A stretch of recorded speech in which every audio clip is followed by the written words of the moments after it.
Welcome, modern day mystics, fellow truth seekers, James and Justin, back at it again with another reaction. And in this one, we are going to take a look at Gurudev, Sri Ravi, and his last name here is Shankar.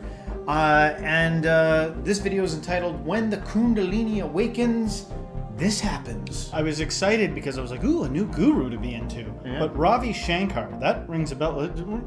Something about Ravi Shankar makes me think like the Beatles, or like he's been around a while. Yeah, I don't know. I've never. This is the first time we've ever done anything from this guy. So we don't know much about it. Let's see what he has to say. Yeah.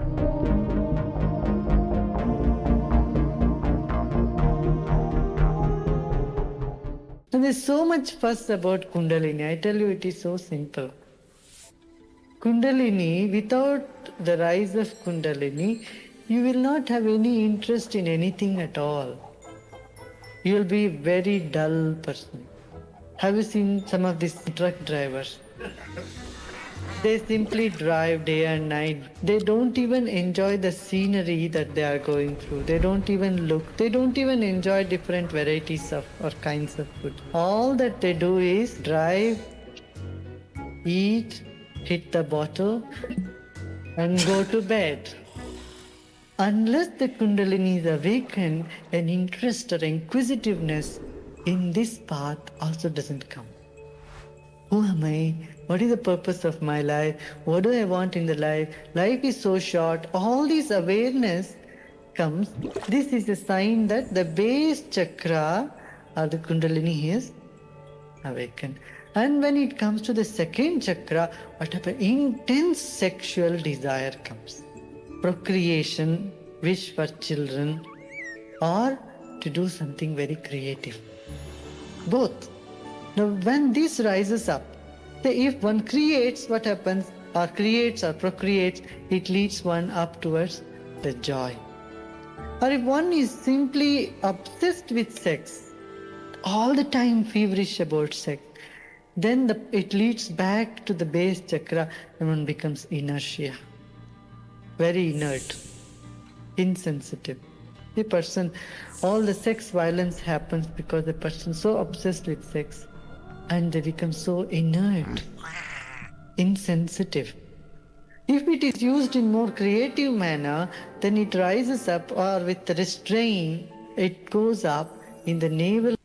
So I guess what we're seeing here is kind of like the positives and the negatives of the chakras, and the Kundalini kind of, I guess, rising, maybe. Yep. Point, it manifests in 4 emotions: greed, jealousy, joy, and generosity. All these 4 qualities manifest in the stomach region. Whenever you experience any of these 4, you will feel a sensation in the stomach region. Have you observed this? When you feel jealousy, what happens? Something in the stomach. And when you feel joy, you laugh. It's like a belly full of laughter with you. You see the laughing Santa Claus. Big belly, that's a sign of joy. Generosity, giving. That's why Santa Claus has a big belly. It's giving all the time. And the same energy moves up in the heart region. This love in the heart turns into fear and also hatred. Okay, I'm really liking this guy's style. I like how gentle he speaks. I like super gentle. I kind of don't like that he gave truck drivers such a hard time. You know what I mean? But he was just trying to find an example. Yeah, I'm sure that doesn't apply to all truck. There might be enlightened truck drivers. Yes, almost guaranteed. But anyway, one thing I keep coming to over and over again with these, kind of like beautiful entities, characters that are gentle and speak peacefully and elevate higher ideals like beauty and art and stuff like that, and joy and giving, and is that, can you imagine if this dude wandered into anywhere where we have resided our whole life? Like they wouldn't even be able to hear him. He'd be like, "How's it going?" And they'd be like, what the heck? Where are you? And so the thing to me is I'm always get curious about that. Do you have to like build a walled garden to be that way? Do you have to find a safe community to be that way? And what do you do? What do you do if you want to go into your mill factory on Monday and be like, I brought everyone sandwiches? You know, like they're going to be like, get out of here, dude. Whip your sandwich to the ground. You're weirding me out.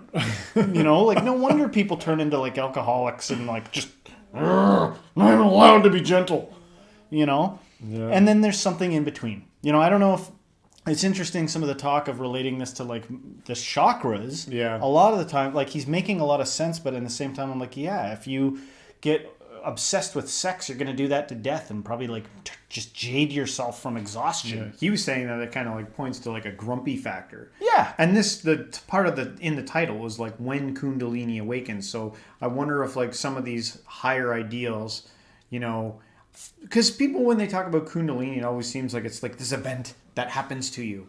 But what if Kundalini Awakening can slowly and gradually, which I think Aaron Abke in one of the videos we reacted to said that it can slowly kind of get there. Oh, there's lessons to learn. I feel like it's got to be the case that sometimes part of the lesson of your Kundalini Awakening is like falling for some of these mistakes and overdoing it and being like, oh, you know what I've been finding? I'm being a little insensitive since I've been like overly consumed with whatever your thing is. Yeah, learning the lessons. Yeah.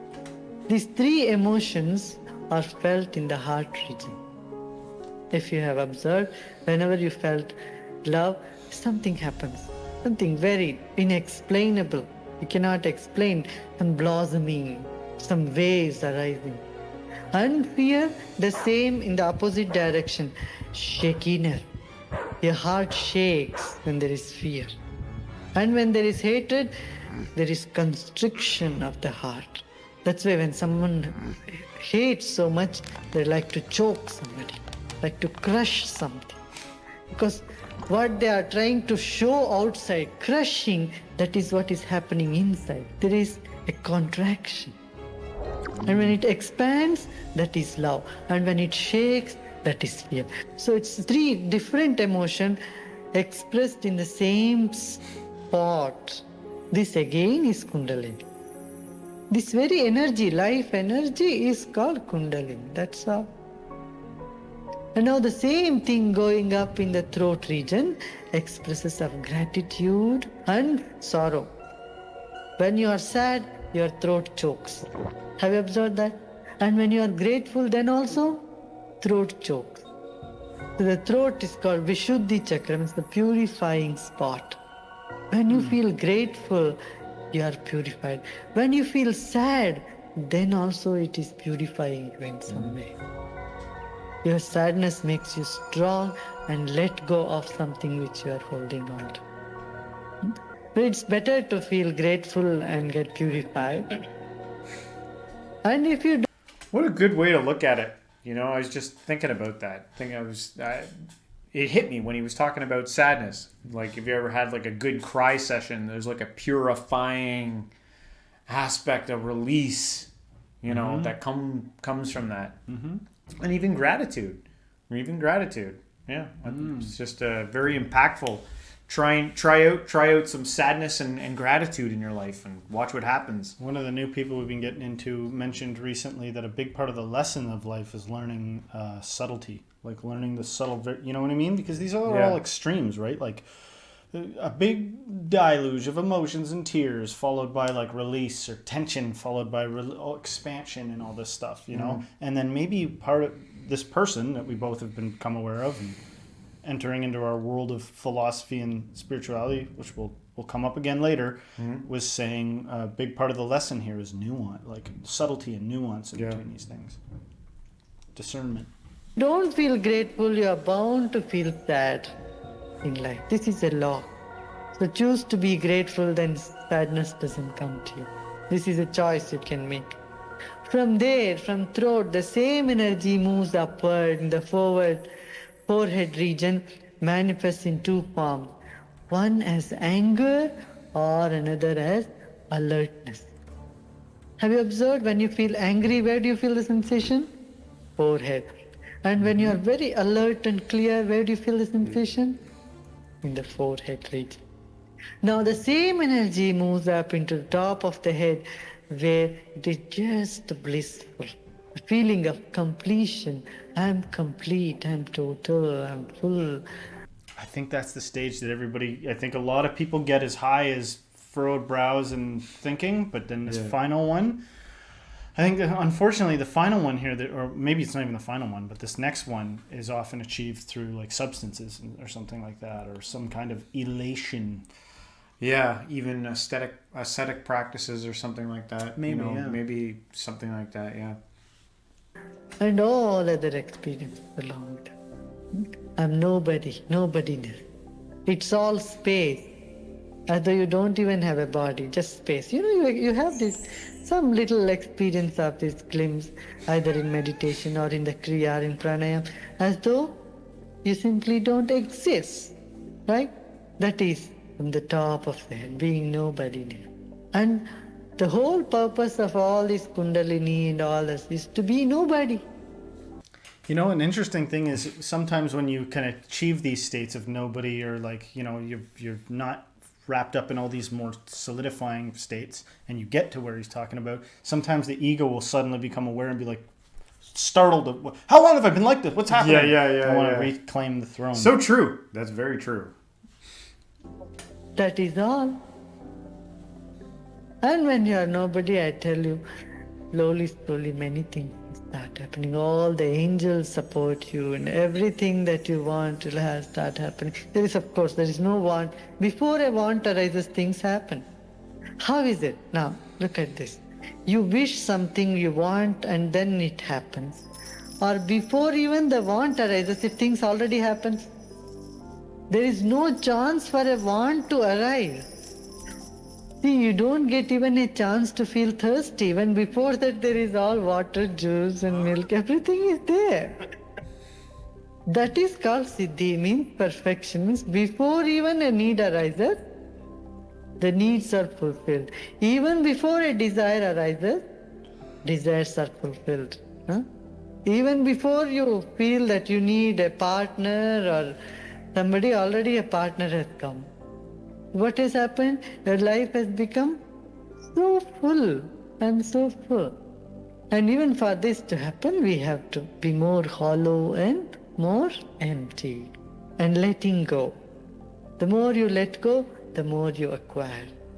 Very nice. Yeah, I like this guy. He's Just like a well spoken, cozy- gentle. Cozy, Yeah, you yeah. know, talk, cozy animation, cozy colors. Even the color palette was like soft and crispy. I'm ready for a nap. Maybe you're ready for a nap. Well, guys, if you liked our reaction on this video, please don't forget to hit the like, subscribe, share this with a friend, and everybody. Until next time, stay spiritual.